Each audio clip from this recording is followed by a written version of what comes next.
Du 24 au 26 septembre dernier s'est tenue au Centre international de conférence de Bamako la table ronde sur les réformes électorales au Mali.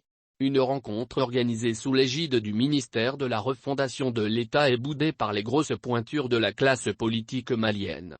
Le ministère de la Réconciliation, de la Paix et de la Cohésion nationale, chargé de l'accord pour la paix et la réconciliation nationale a organisé du 24 au 26 septembre une table ronde sur la création d'un organe unique de gestion des élections et la validation d'un avant-projet du calendrier des assises nationales de la refondation.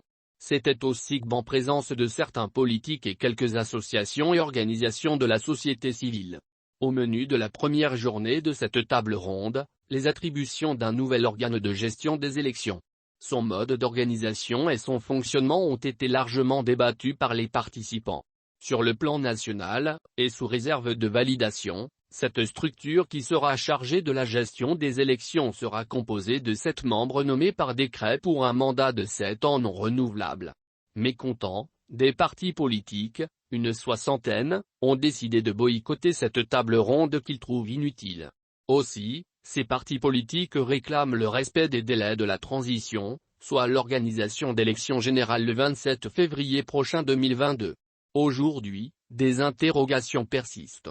Quelle crédibilité pourra-t-on accorder aux recommandations issues de cette table ronde quand les principaux acteurs, les partis politiques, qui sont chargés d'apporter leur touche ont choisi la politique de la chaise vide? Comme l'a fait d'ailleurs le M5RFP lors des assises du dialogue national inclusif. Tout est fin prêt pour distraire les Maliens et la communauté internationale. Une occasion pour les autorités actuelles de la transition de gaspiller l'argent des contribuables à travers l'organisation des assises et tables rondes, pensent certains leaders politiques.